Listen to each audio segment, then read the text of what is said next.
তো শুরু করো। কি গো, গুড় দিয়ে শুরু করছি? গুড়? হ্যাঁ করো। আরে সাবাস, বিশাল নরম তো।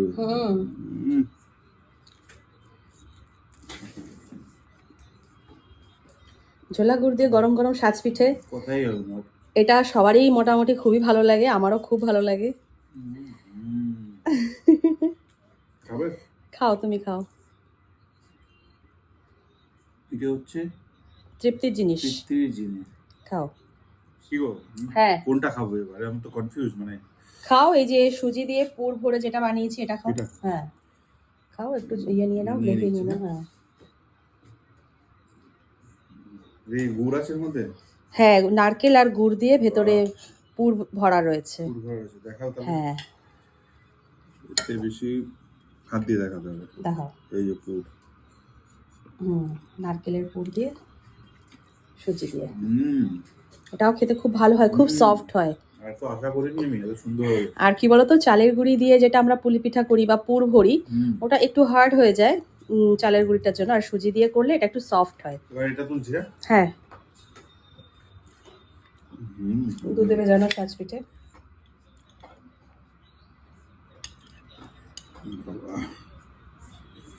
বিশাল আয়োজন, বিশাল। খাও। আমি ছোটবেলায় সারাক্ষণ ভাবতাম, দিদিমা এলে বলতাম দিদিমা পিঠা দাও, পিঠে বানাবে না। শীত গ্রীষ্ম বর্ষা দেখার বিষয় ছিল না তখন।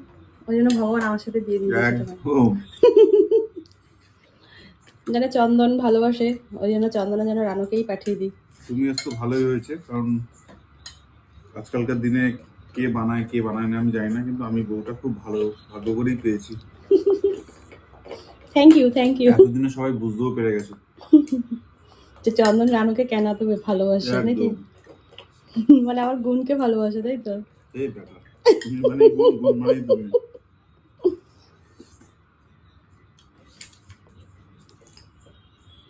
ও চরম। কি গো, সবই তো হয়ে গেল, এই দুটো বাকি রয়েছে। খাও। এটা শুকনো না?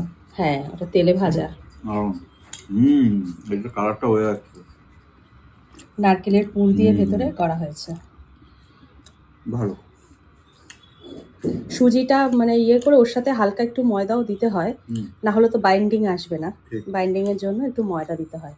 হ্যাঁ এই শুকনো পিঠাগুলো তুমি একটু গুঁড়ে ভিজিয়ে খাবে, খুব টেস্ট লাগে জানো। এই যে ভাপা পুলি পিঠেগুলো দেখছো, এগুলো না আমি এরকম ঝোলা গুঁড়ে ভিজিয়ে ভিজিয়ে খাই, আমার খুব ভালো লাগে। খাও। এবার পুলি পিঠের পালা। পুলি পিঠে, হ্যাঁ এই পিঠে তো সবাই চেনো। হ্যাঁ পুলি